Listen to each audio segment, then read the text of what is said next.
ब्रह्म सूत्र के द्वितीय अध्याय के तीसरे पाद में 25वें सूत्र तक किया था, जिसमें ये चर्चा थी कि आत्मा का साइज क्या है। और ब्रह्म सूत्रकार का मत है कि ये एटॉमिक साइज है, अणु परिमाण है। और उपनिषद आदि में भी इसी तरह का वर्णन मिलता है। व्यतिरेको गंधवत। पहले प्रश्न समझ लेते हैं। ये जो सिद्धांत हुआ कि आत्मा एटॉमिक साइज का है और वो एक ही जगह पर रहता है, हृदय में, जो कि मस्तक में है।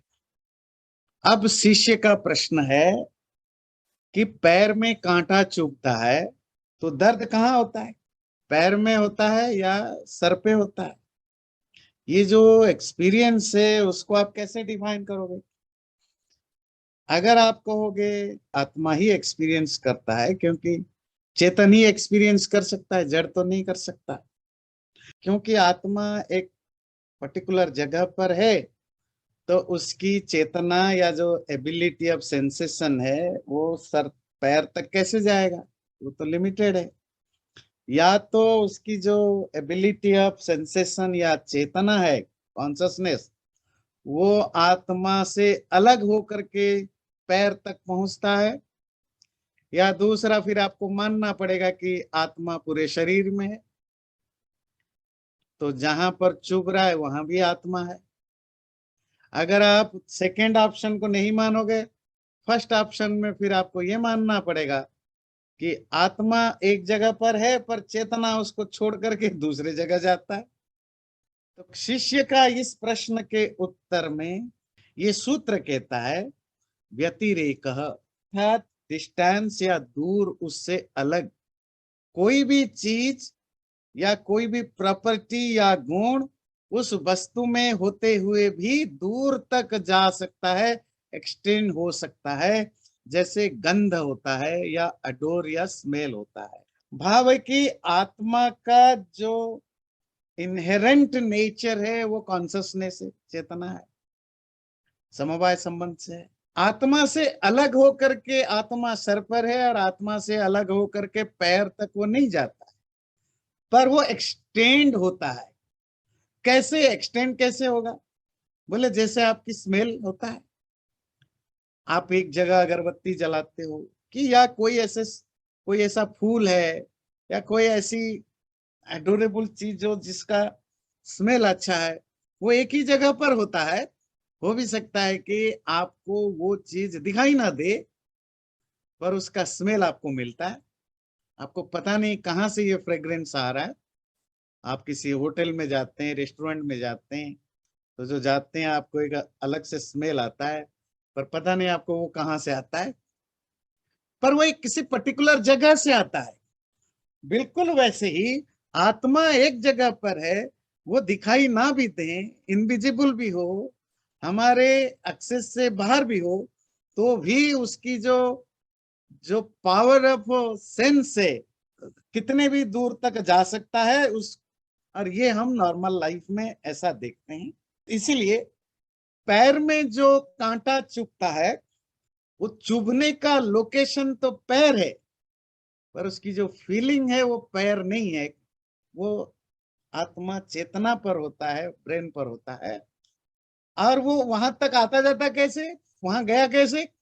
जो बॉडी की जिस तरह के रचना है परमात्मा के द्वारा, जिस तरह की उसकी संरचना या जो स्ट्रक्चर है बॉडी का, उसमें जो नर्व सिस्टम है, जो बाकी बाकी जो इंद्रियां है, वो ऐसे एक दूसरे से इंटर रिलेटेड होकर के आत्मा तक होते हैं कि उनके द्वारा आत्मा सब पर कंट्रोल रखता है, सब जगह अपनी चेतना को स्प्रेड करता है और सब चीजों का ज्ञाता, करता और भोक्ता हो पाता है। ज्ञाता समझते हैं जानने वाला, भोक्ता समझते हैं भोगने वाला, कर्ता मतलब करने वाला। ध्यान रखिए, जो स्मेल है, जो अडोर है, वो उस फूल या जिस वस्तु से आता है उससे अलग नहीं होता। वो उसी वस्तु के साथ ही होता है, पर वो एक्सटेंड करता है। इसी तरह आत्मा की जो शक्ति है, चेतन शक्ति, वो उसी में रहता है, पर वो एक्सटेंड करता है एक पर्टिकुलर लिमिटेशन तक। उसी से रिलेटेड अगला सूत्र है तथा च दर्शयति। अब ऐसा शास्त्रों में भी दर्शयति बताया गया है, श्रुतियों में भी इस तरह का वर्णन मिलता है कि ये जो आत्मा की जो चिति शक्ति है, अर्थात द पावर ऑफ इंटेलिजेंस कहिए या जो कॉन्ससनेस कहिए, ये पूरे शरीर में फैलता है। तो दो उपनिषदों का कोट करेंगे। एक छांदोग्य उपनिषद 8:8 बड़ा इंटरेस्टिंग है।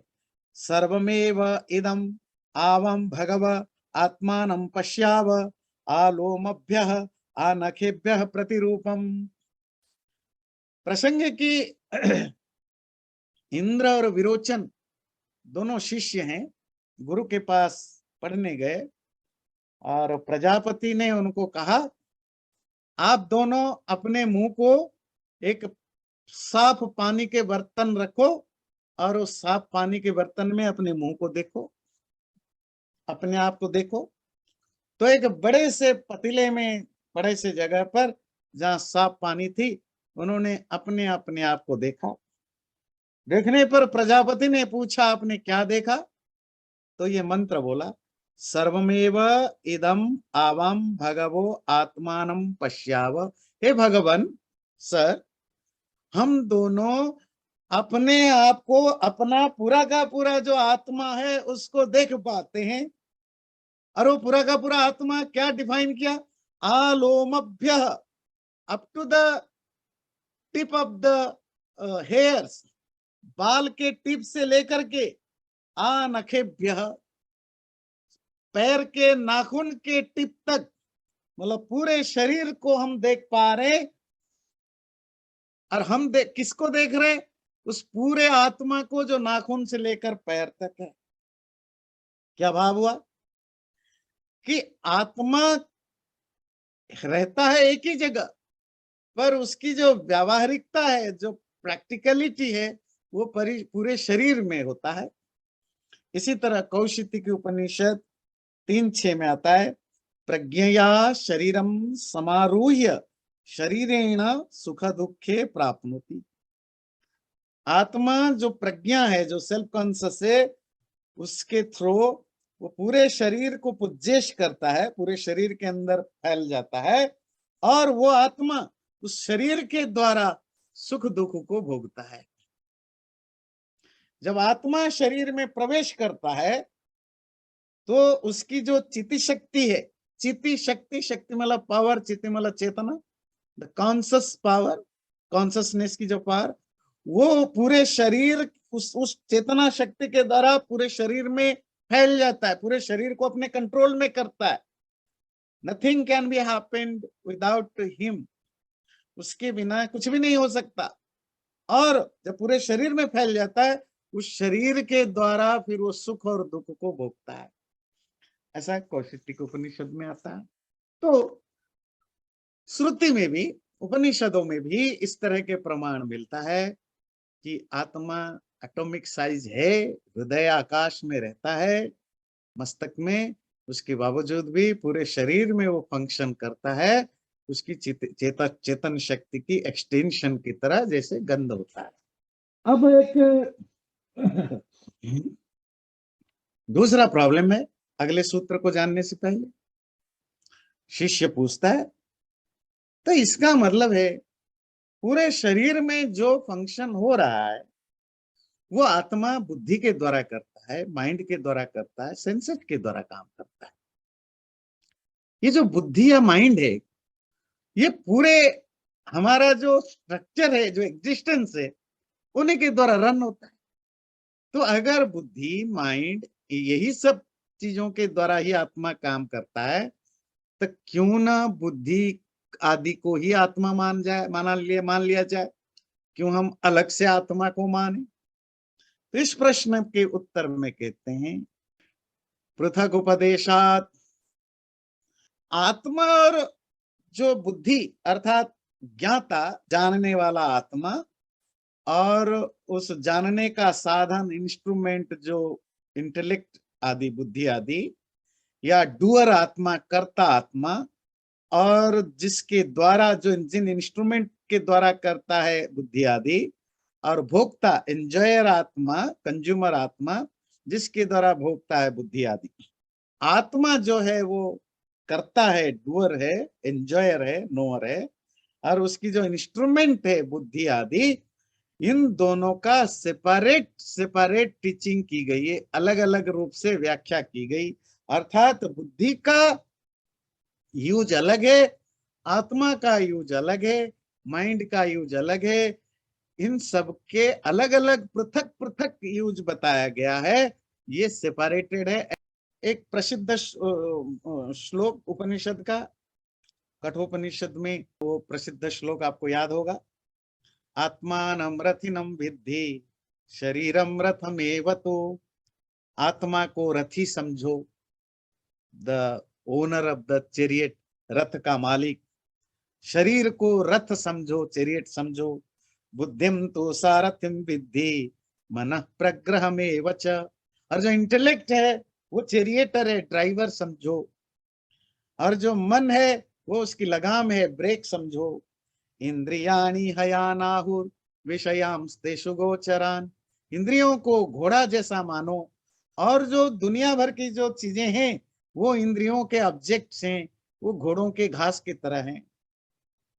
और आत्मा इंद्रिय मनोयुक्तम, इंद्रिय और मन के साथ युक्त होकर के भोक्ता कहलाता है। ये जो डुअरशिप है या जो एंजॉयरशिप है वो सिर्फ आत्मा पर नहीं है। आत्मा जब मन और बुद्धि से कनेक्टेड होता है, इनकी जो कॉम्बिनेशन बनता है, उसी को आप कहते हो डूअर, एंजॉयर, नोअर, मतलब भोक्ता, कर्ता, ज्ञाता आदि कहते हैं। जिसको हम लाइफ कहते हैं, जीव कहते हैं, जीवात्मा कहते हैं, वो वही है। इन दोनों के सेपरेशन, इनका सेपरेशन है, और शास्त्रों में भी इनके क्या क्या एक्टिविटीज है इनको बताया गया है। और एक लाइन में बताया क्या है, आत्मा रथी है, मालिक है, बाकी सब चीजें उसके इंस्ट्रूमेंट है। वो कोई ड्राइवर है तो कोई चेरी कार है, तो कोई ब्रेक है, तो कोई पहिया है, वो सब है, पर है सब उस मालिक के इंस्ट्रूमेंट है। तो उनके जो संबंध है वो कर्ता और करण, इंस्ट्रूमेंट और डूअर का संबंध है। तो वो दोनों एक हो नहीं सकते। ये तो हुआ शास्त्र प्रमाण। और लॉजिकली भी जब हम देखते हैं कि वो बुद्धि आदि वगैरह फिजिकली होते हुए भी हम डेड बॉडी कहते हैं। समथिंग इज, अभी तक जो व्यक्ति चेतन था, लाइफ जिसमें थी, और लाइफ जब होता है तो आपका बुद्धि, इंद्रियां, सेंसेस, माइंड कम हो ज्यादा हो किसी ना किसी रूप में काम करते हैं। और सडनली ऐसा क्या हुआ कि अब ना बुद्धि काम करती है, कुछ भी नहीं काम करती है, तो समथिंग इज मिसिंग। उसी आत्मा के होने पर सेंसेशन होता है, वो जो जो जो जानने की क्षमता आती है, उस जिसके होने पर ये सब काम करते हैं, जिसके ना होने पर ये कोई काम नहीं करता, उसी को अब आत्मा कहते हैं। और इसी तरह का आप केनोपनिषद में भी पढ़ा और दूसरे उपनिषदों में भी पढ़ा, जब वो बहस करते हैं आपस में कि मेरे बिना लाइफ जी सकता है, वो कहता है, कान कहता है मेरे बिना कोई नहीं रह सकता, तो कहते हैं अच्छा जाओ। वो 2 हफ्ते घूम कर आता है, देखा आदमी तो जिंदा है, बस एक उसको सुनाई नहीं देता। आंख कहता है मेरे बिना नहीं रह सकता, तो तुम चले जाओ। तो वो जा करके आता है तो देखता है आदमी तो जिंदा है, बस उसके दिखाई नहीं देता। सारी इंद्रियां बारी बारी से निकल के जाते हैं जस्ट टू ट्राई कि मेरे बिना वो रह सकता है कि नहीं रह सकता। पर जो प्राण निकल के जाता है तब सब तड़पने लगते हैं, नहीं हम, हाँ आपके बिना हम रह नहीं सकते, आपके बिना हम रह नहीं सकते। तो प्राण तो एक एक ओरिजिनल चीजें नहीं है। प्राण की जो एग्जिस्टेंस है वो आत्मा के साथ आती है, तो इसीलिए इनडायरेक्टली वो आत्मा की बात होती है। तो इसीलिए वो दोनों अलग अलग हैं और उनका संबंध है कर्ता और करण की तरह। अगला जो हम लेंगे 29, ये थोड़ा टॉपिक अलग है और बड़ा इंटरेस्टिंग टॉपिक है। सूत्र पढ़ने से पहले की जो संदर्भ समझ लीजिए। उपनिषदों में और वेदों में भी कहीं कहीं अंगुष्ठ मात्र शब्द आया, आपने भी सुना होगा, अंगूठे के बराबर। अंगुष्ठ मात्रो रवितुल्य रूप, अंगुष्ठ मात्र पुरुषो मध्य आत्मनि। अंगुष्ठ मतलब वो जो आत्मा है वो अंगूठे के बराबर है। और मजेदार बात है, कहीं कहीं परमात्मा को भी कहा अंगूठे के बराबर है। मतलब जो आत्मा है it is of the size of A thumb, है ना, ये थंब उस अंगूठा कहते हैं। अब प्रॉब्लम क्या है, उपनिषदों में श्रुति में आत्मा को एटॉमिक साइज का भी बताया गया, और अभी तक आप बहस कर रहे थे कि वो अनुरूप है, पर अंगूठे के बराबर इसकी भी तो प्रमाण मिलता है कि आत्मा अंगूठे के बराबर है, और परमात्मा के लिए भी अंगूठे के बराबर आता है। इसके बीच में आप कैसे हार्मोनी लाएंगे, मतलब तो फिर तो अंगूठे ही बराबर माने। ऐसे क्वेश्चन पूछने पर, ऐसे सिचुएशन पर सूत्रकार कहता है तद गुणसारत्वात् तद व्यपदेश प्राज्ञवत्। गुणसार कैरेक्टरिस्टिक क्वालिटीज हैं, त्वत् कारण से, तत् व्यपदेश इस तरह का मेंशन मिलता है, प्राज्ञवत परमात्मा के तरह। क्या भाव हुआ, ये जो अंगुष्ठ के बराबर, जो साइज ऑफ ए थंब, इस तरह का जो मेंशन मिलता है वो उसकी गुण के कारण मिलता है। किसके गुण के कारण? बात है कि आत्मा जिस जगह पर रहता है शरीर में, उसको हम हृदय कहते हैं। हृदय का तैत्तिरीय उपनिषद में आपने देखा, सर में स्तन के तरह एक छोटा सा है, उसी में आत्मा रहता है। वो जो लोकेशन है जहां पर वो आत्मा रहता है, थंब की जो बैक है, इस बैक के टाइप का वो दिखता भी है, उसका रूप भी, उसकी साइज भी और उसकी शेप भी वो एक तरह के थंब के साइज का है। थंब और स्तन, ब्रेस्ट, वो एक तरह की सिमिलरिटीज उसमें होती है छोटी सी साइज के लिए, क्योंकि आत्मा उस अंगूठे साइज वाले हृदय में रहता है। इस कारण से आत्मा को उसी मेजरमेंट के बता दिया गया, अंगुष्ठ मात्र। पहले लेते हैं श्वेताश्वेतर उपनिषद का 5:8। अंगुष्ठ मात्रो रवितुल्य रूप, संकल्पाहंकार समन्वितो यः, बुद्धिर्गुणेनात्म गुणेन चैव, आराग्र मात्रो ह्यपरोऽपि दृष्टः। वो जो आत्मा, ये मंत्र केवल अंगूठे को समझने के लिए नहीं, और भी बहुत सारी चीजों के कारण जानना बहुत जरूरी है। ये जो आत्मा बुद्धि के हेल्प से, बुद्धि की सहयोग से, संकल्प और अहंकार जो डिटर्मिनेशन है उससे कनेक्टेड होकर के अंगूठे के बराबर थंब के साइज वाला जो हृदय में रहता है, इसीलिए उसको अंगुष्ठ मात्र कहा जाता है। जो आत्मा है उसकी साइज क्या है? आराग्र मात्र।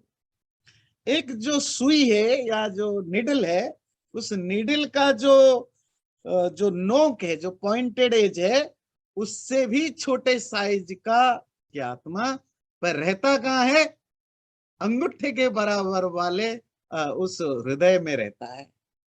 सूर्य जैसे अपने किरणों से सबको प्रकाश करता है और गर्म करता है, गर्मी भी पैदा करता है और सब जगह पहुंचा हुआ होता है, इसी तरह आत्मा वो जो अंगूठे के बराबर वाले जगह में रहने वाला, पर सुई की नोक से भी छोटी, अपनी बुद्धि से संयुक्त होकर के रहता तो वही पूरे शरीर में अपने सूरज के किरण के समान चारों तरफ अपने किरण फैला हुआ होता है।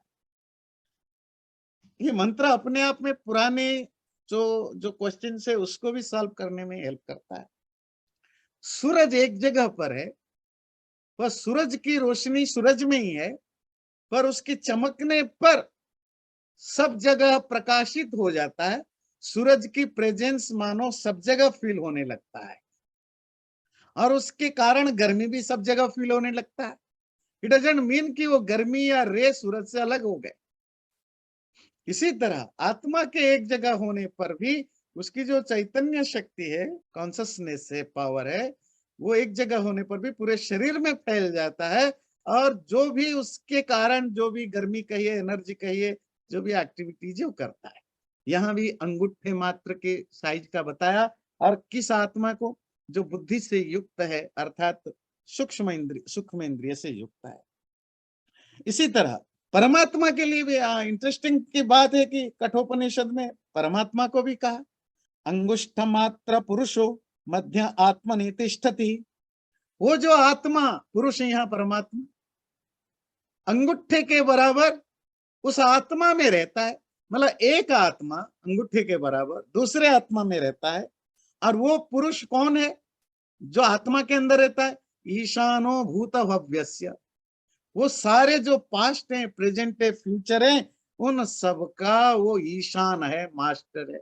ये था कठोपनिषद 4:12। अगला है कठोपनिषद 4:13। अंगुष्ठ मात्र पुरुषो ज्योतिरिवाधुमक। वो जो अंगूठे के बराबर परमात्मा है, जो ऐसा प्रकाश है जिसमें धुआं नहीं है, स्टेनलेस है, स्मोकलेस है।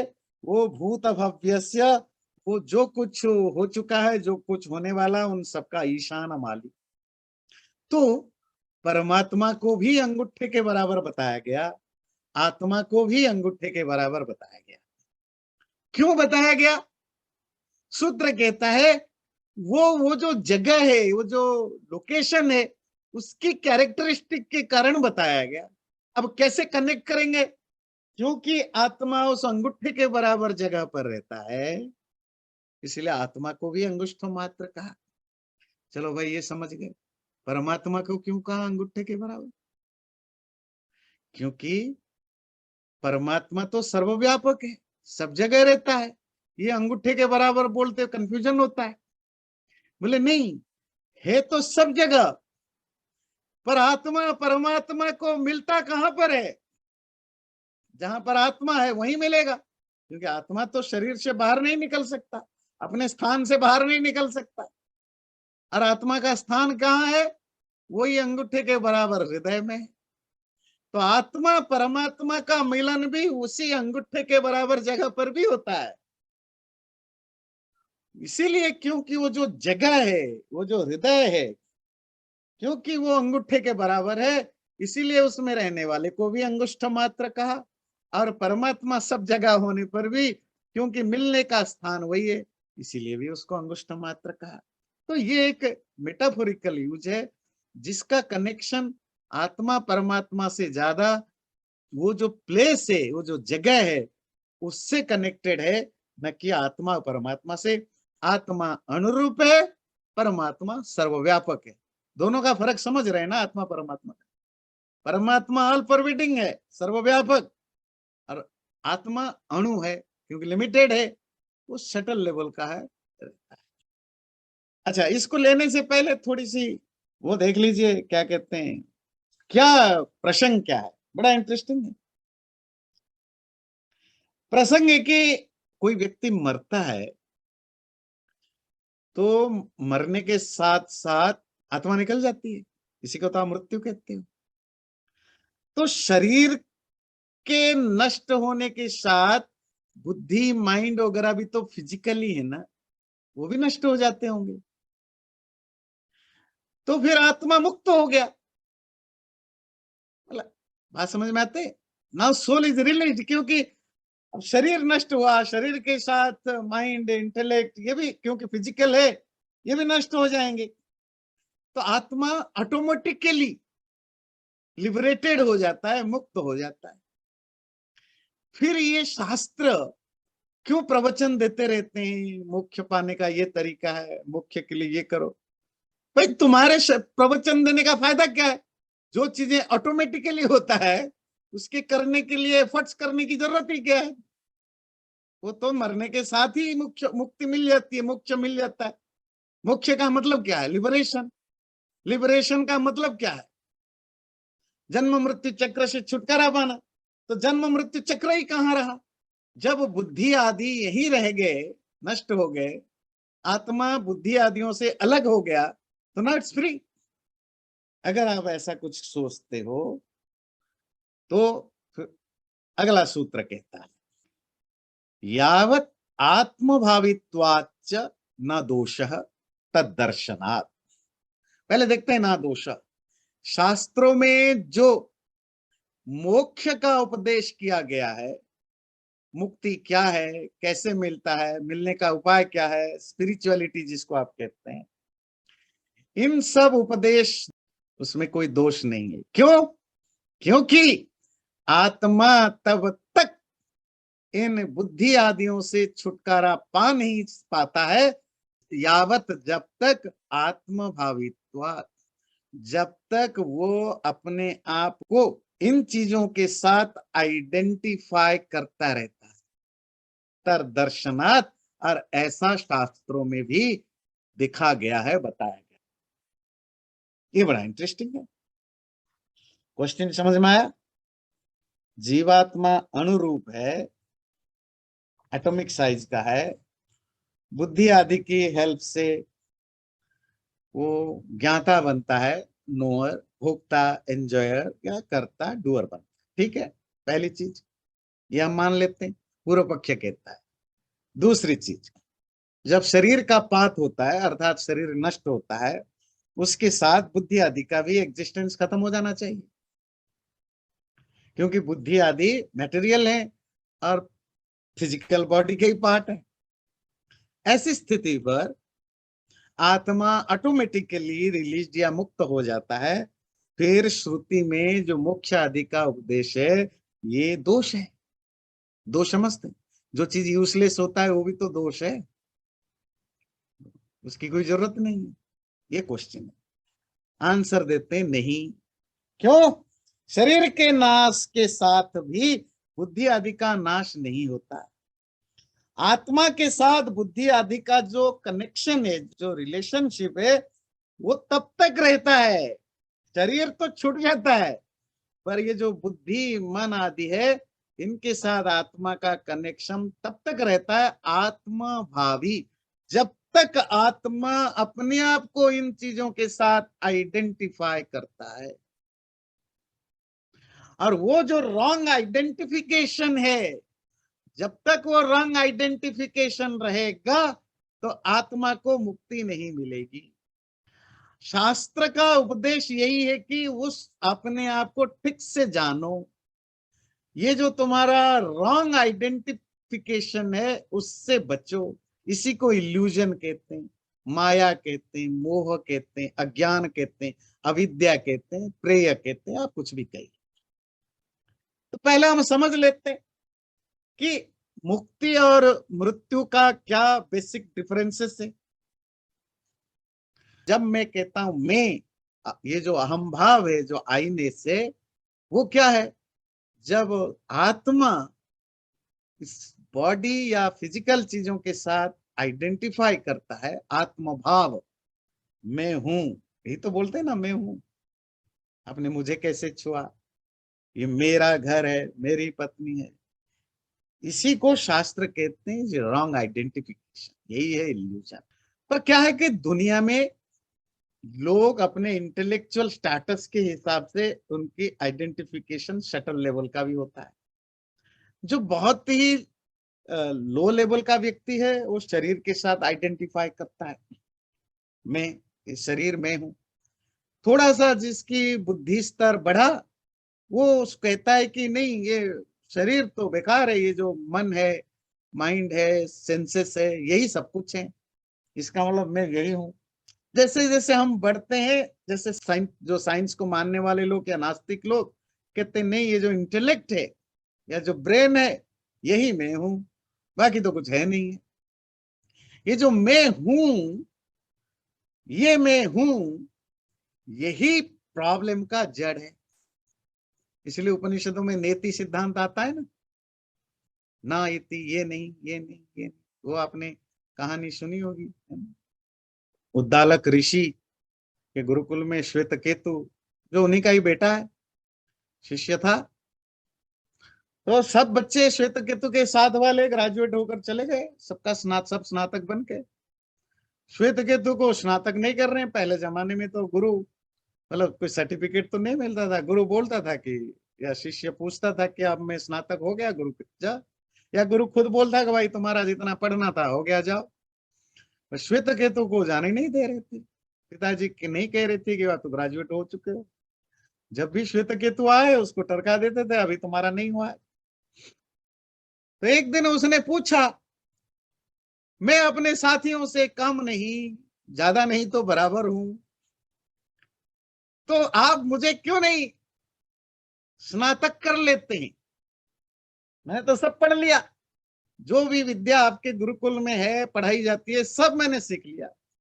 क्योंकि उद्दालक श्वेत केतु में वो टैलेंट देखते थे, वो चाहते थे कि वो बहुत आगे तक जाए, आम लोगों की तरह 12th पास करके ना रहे, वो कॉलेज भी जाए, मास्टर डिग्री भी करे, पीएचडी भी करे। तो इसको पुश करने की जरूरत है, वो यही बीच में पढ़ाई करके ना चला जाए। तो बोले तुम्हें लगता है कि तुम सब कुछ पढ़ लिए हो, तो ठीक है, तो टेस्ट दो, परीक्षा तो होती है, आज भी होती है तब भी होती थी। पहले ओरल परीक्षा होती थी, मौखिक, आजकल रिटिन होती है, ओरल दोनों होता है। तो ठीक है आप कल आओ, आपकी परीक्षा लेंगे। श्वेत के तो अगले दिन आया, उद्दालक ने पूछा कस्तम, आप कौन है, मतलब इंट्रोड्यूस कराइए अपने आप को, यही तो होता है ना। तो वो बोला श्वेत केतु, हम मैं श्वेत केतु हूँ। गुरु जी का प्रश्न था कि ये श्वेत केतु कौन है? जी मैं हूँ। तो तुम कौन हो? मैं श्वेत केतु। गुरु बार बार पूछ रहे हैं तुम कौन हो? श्वेत केतु बार बार कह रहा है कि मैं श्वेत केतु हूँ। पर गुरु जी तब भी पूछते हैं, वो सेटिस्फाइड नहीं है कि आंसर गलत है, गलत है। श्वेत केतु समझ नहीं पाया, बोला कि आप, मैं श्वेत केतु हूँ, मैं हूँ। गुरु जी ने बोला यही तो पूछ रहा हूँ, वो कौन है जो श्वेत केतु है? ना वो मैं हूँ, ये मैं कौन है जिसको श्वेत केतु बोलते हो? श्वेत केतु को तब भी समझ में नहीं आया। तो गुरु जी ने थोड़ी सी सिंप्लीफाई किया, अच्छा जिसको तुम श्वेत केतु बोलते हो, ये शरीर को बोल रहे हो। तो तब श्वेत केतु को थोड़ा झटका लगा, अच्छा बात थोड़ी गहरी है। उसने सोचा, बोले नहीं ये तो अब इतना तो पढ़ा लिखा था ही नहीं, ये मेरा शरीर है, it's my body, it's not me. मैं नहीं हूं शरीर, मेरा शरीर है। हाँ जी, ठीक है, तो फिर तू कौन है? हाँ ये, अच्छा तुम मन है? नहीं, सोचो ठीक से। नहीं, ये मेरा मन है, क्योंकि व्यवहार में तो हम ऐसे ही करते हैं, मेरा मन है, मेरी इंद्रियां है, मेरी बुद्धि है। तो गुरु ने पूछा फिर तू कौन है? सबको, सब तो तू बोल रहा है तेरा है, तेरा है, तेरा है। भाई तो पहले तो ये एस्टेब्लिश कर कि तू कौन है, फिर तेरा। बात समझ में आती है? जब आप एक देश बनाते हो, पहले जैसे इजराइल बना, फिर पहले एक इजराइल नाम का एक देश बनाओ। जब बनता है आप कहोगे इजराइल की झंडा, इजराइल की शान, इजराइल की मिट्टी, इजराइल के लोग। पहले तो ये डिफाइन करो कि वो इजराइल है क्या। पहले तो तुम ये बताओ कि तुम कौन है, फिर बताओगे तुम्हारा, तुम्हारे, तुम्हारी, जो भी है। ये जो बाकी विभक्तियां है, द्वितीय, तृतीय, चतुर्थी, पंचमी, षष्ठी, ये तो बाद में आएंगे ना, पहले प्रथमा विभक्ति आनी है। अब प्रथमा विभक्ति के लिए तो पहले उसको डिफाइन करोगे कि तुम कौन हो, ये तो सब तुम्हारा है। ये तो पता नहीं, तो फिर क्या तुम्हें पास कराएंगे जिसको अपना बारे में ही पता नहीं कुछ, जो अपनी आइडेंटिफिकेशन ही नहीं कर सकता, तो वो क्या करेगा? जाओ तैयारी करके आओ। तो गया। देखिए वो आजकल के इंडियन एजुकेशन सिस्टम टाइप का तो था नहीं, जाओ रटो बुक पढ़ो आओ। वो तो बिल्कुल आजकल के वेस्टर्न एजुकेशन सिस्टम था गुरुकुलों में। खुद प्रोजेक्ट, आपको प्रोजेक्ट मिल गया, खुद काम करो, कोई प्लेगरिज्म नहीं, कोई नकल नहीं, कोई यो नहीं। बस आपको खुद मेहनत करना है, खुद गुरु आपको गाइड करेगा, काम आपको खुद करना है, और प्रोजेक्ट बढ़िया होना चाहिए। यही था गुरुकुल सिस्टम। कोई रटने का, तोता बनने का कुछ सिस्टम ही नहीं था। बस प्रोजेक्ट दी जाती थी, प्रोजेक्ट मिल गया श्वेत केतु को, क्या फाइंड आउट, सोचो, ढूंढ के आओ कि तुम कौन हो। उस समय प्लेगरिज्म होगा भी कहाँ, इस सब चीजों का कोई मटेरियल थोड़े मिलता है। वहां से नकल करेंगे। जी बहुत दिन लगा के श्वेत केतु वापस आया, कुछ मिला ही नहीं। बहुत तपस्या की, साधना की, सोचा, जो कहते हैं ना, श्रवण मनन निधिध्यासन, जो भी प्रोसेस है, प्रोसेस से गया, कुछ नहीं हुआ। गुरु के पास आए तो गुरु को बोला कुछ गाइड करिए, हेल्प करिए। तो गुरु जी ने सूत्र दिया, क्या? तत्त्वमसि, तुम वो हो। हमें आपको लगेगा ठीक है, समझ में आ गया तुम वो हो, क्योंकि हमारे दिमाग में तो ऑलरेडी सबका बैठा दिया गया है कि वो मला आत्मा परमात्मा। पर श्वेत केतु के लिए वो का अर्थ वो नहीं आत्मा परम, वो एक प्रोनाउन है। संस्कृत में कहते हैं सर्वनाम। सर्वनाम कहाँ यूज होता है? जहां नाउन या तो है नहीं, या नाउन का आप यूज नहीं करना चाहते। वो तो हो गया। वो कौन है? तुम वो हो। उसने किया अपना प्रोजेक्ट, रिसर्च किया, फाइनलाइज किया। क्या? वो, अर्थात जिसको भी तुम कोई नाम दे सकते हो, जिसको भी कोई रूप दे सकते हो, उसका तो एक नाम बनेगा। और जो जहां तक तुम्हारा नेम एंड फॉर्म बनेगा, तब तक वो प्रोनाउन नहीं होगा। तब तक वो क्या बनेगा जी? नाउन बनेगा, विशेष्य बनेगा। तो जहां तुम्हारा विशेष्य समाप्त हो जाए, जहां तुम्हारे नाउन, नाउन मतलब नेम और फॉर्म, नाम और रूप खत्म हो जाए, बिना नाम रूप के बाद जो बच गए वही तुम हो। इतना तुम्हें क्लू दे दिया। तुम शरीर को जान सकते हो तो शरीर तुम नहीं हो। मन को जान सकते हो तो मन तुम नहीं हो। बुद्धि को जान सकते हो तो बुद्धि तुम नहीं हो। ये त्रिगुणात्मक संसार को जान सकते हो तो वो तुम नहीं हो, जिसके भी नाम रूप है। तो फिर रिसर्च करते जाओ, डीपली जाते जाओ, जाते जाओ, जहां देखोगे ये खत्म हो गए। अब इनका खानदान ही यही खत्म हो गया। जब ये खानदान खत्म हो जाए, दूसरी खानदान शुरू है, वही दूसरा खानदान वो है। इसको आप सांख्य की भाषा में समझिए।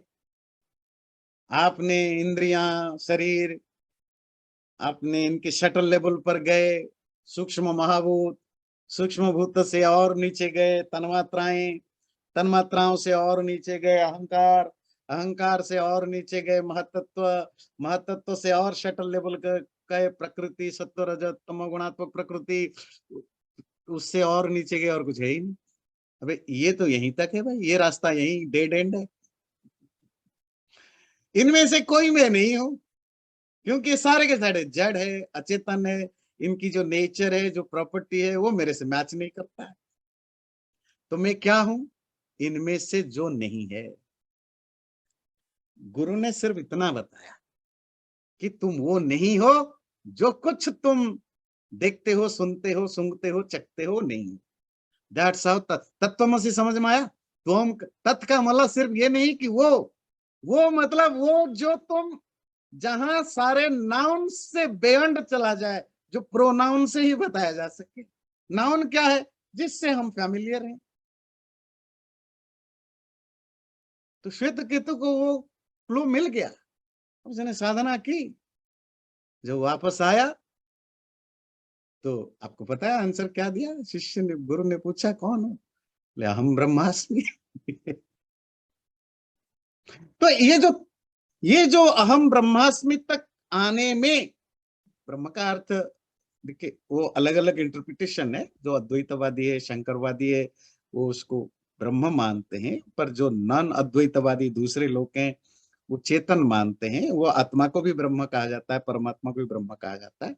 तो that's a different debate. The point is कि वो इमैटेरियल है, मैटर नहीं है, चेतन है। आप इसी पर रुकिए, बाकी हम वो द्वैत अद्वैत डिबेट में अभी नहीं जाते हैं। जहां तक मैटेरियल चीजें हैं, वो तुम नहीं हो और वही तुम हो। तो शरीर में भी वही तुम, बॉडी नहीं, इंटेलेक्ट, सेंसेस नहीं, माइंड नहीं, इंटेलेक्ट नहीं, जो सबके बेयंड चला गया, वही तुम। इसी को कहते हैं नेति नेति सर। ये है नहीं, ये है नहीं, ये है नहीं, ये है नहीं, सब क्रश करते गए, क्रश करते गए, क्रश करते गए। इसी को कहते हैं नेति सिद्धांत। आत्मा को जानने की क्या तरीका? The theory of negation.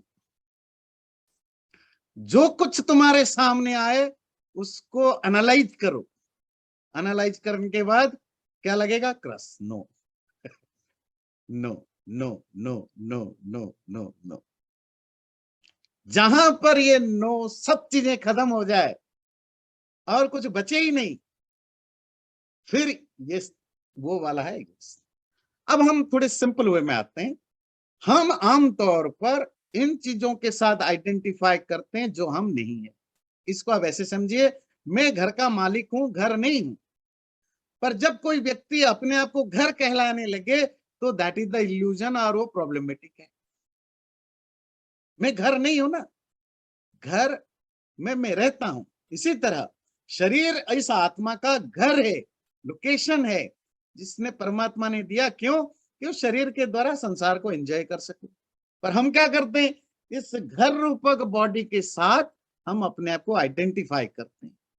ये जो रॉन्ग आइडेंटिफिकेशन है, इसी को कहते हैं अविद्या, गलत ज्ञान, अज्ञान, माया, मोह, कुछ भी कहिए, भ्रम, अंधकार, ये यही है।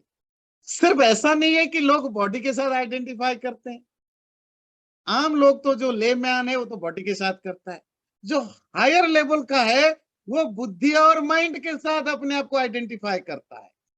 और मंत्रसूत्र कहता है, जब तक व्यक्ति, आत्मा इन बुद्धि और मन आदि के साथ अपने आप को आइडेंटिफाई करता रहता है, तब तक उसकी मुक्ति नहीं होती है। तो उसको जन्म मरण के चक्र में जाना पड़ता है। और इसीलिए उपनिषद या शास्त्र प्रवचन करते हैं, मरने के बाद भी तुम नहीं छूट रहे हो, क्योंकि तुम्हारा अटैचमेंट, तुम्हारा रॉन्ग आइडेंटिफिकेशन तुम्हें छूटने नहीं देता है। अब रियलिटी क्या है हम जानते हैं, तो भी एक बार क्लियर करने के लिए, हम जब मरते हैं फिजिकल शरीर नष्ट हो जाता है, आत्मा के साथ वो जो 17 अवयवों का, 17 पार्ट्स का जो एक सूक्ष्म शरीर है, वो साथ में जाता है। उसमें बुद्धि है, माइंड है, 5 ज्ञानेंद्रियों की जो जो सेंसुअल पावर है, 5 कर्मेंद्रियों की जो कर्मेंद्रियां है, और 5 प्राण। इन 17 चीजों की कॉम्बिनेशन को हम कहते हैं लिंग शरीर या सूक्ष्म शरीर। ये एक तरह के स्लेब टाइप का या कोश बन के आत्मा को इन्वॉल्व करते हैं। आत्मा इन्हीं के साथ निकलता है।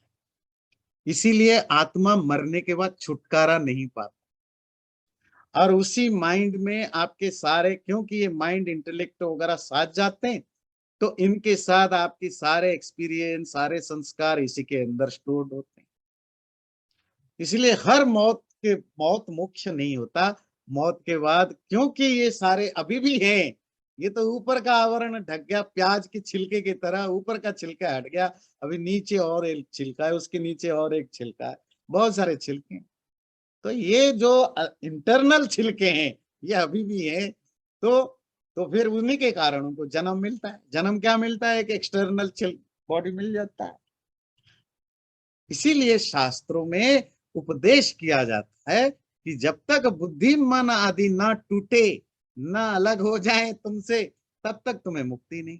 मुक्ति का प्रसंग इसीलिए है। तो बात समझ में आई? तो इसको हम एक कोटेशन दे के आगे बढ़ेंगे। ये बृहदारण्यक उपनिषद का 4:3-7 का एक रेफरेंस देता हूं। कथम आत्मेति, महर्षि जनक, जो आगे जिसको हम मिथिला नरेश भी कहते हैं, तो महर्षि जनक महर्षि याज्ञवल्क्य से प्रश्न पूछते हैं, कथम आत्मेति, ये शरीर में, इस लाइफ में वो आत्मा, कौन सी चीज को आत्मा कहते हो? तो याज्ञवल्क्य कहते हैं, योयम विज्ञानमय प्राणेषु हृदि अंतर्ज्योति पुरुष। वो जो विज्ञानमय, विज्ञान क्लियर है कि नहीं? बुद्धि, बुद्धि को विज्ञान कहते हैं। वो जो बुद्धिमय, बुद्धि से ढका हुआ, प्राणों के अंदर हृदय में रहने वाला जो अंतर ज्योति, इंटरनल लाइट है, दोनों लोगों में, दोनों लोग, इस लोक में भी, इस जीवन में भी, मरने के बाद परलोक में भी वो रोम्स घूमता रहता है, लालच लालच के कारण, ये चाहिए, वो चाहिए, ये चाहिए, ये करना, और जो कर लिया उसकी जो एक्सपीरियंस है, वो जो आत्मा है वो विज्ञानमय है, मनोमय, बुद्धिमय, प्राणमय आत्मा को कहा जाता है। तो ये इन सबसे वो इन्वॉल्व्ड होता है, इन सबसे कनेक्टेड जब तक आत्मा रहता है तब तक मुक्ति उसको नहीं हो सकती है। चेतन आत्मा है, बुद्धि आदि अचेतन है, पर उससे कनेक्टेड होते हैं। जब तक कनेक्टेड होते हैं आत्मा आत्मभावी होता है, आत्मभावी मतलब इन चीजों के साथ अपने आप को आइडेंटिफाई करता है। इंस्टेड ऑफ सेइंग दैट मैं ये हूं, वो मतलब अपने अपने आप को आइडेंटिफाई ना करके और किसी के साथ आइडेंटिफाई करता है, इसीलिए ये प्रॉब्लम होता है। तो ना दोषः, इसलिए शास्त्रों में मुक्ति के बारे में जो प्रवचन किया गया है, जो उपदेश दिया गया है, वो दोष नहीं है, क्योंकि मृत्यु मुक्ति नहीं है। मृत्यु के साथ सिर्फ शरीर छूटता है, बुद्धि मन आदि नहीं छूटते हैं, वो तब तक रहता है, इसीलिए मुख्य का उपदेश है। चैनल को सब्सक्राइब जरूर करें और वीडियो अच्छा लगे लाइक भी जरूर करें।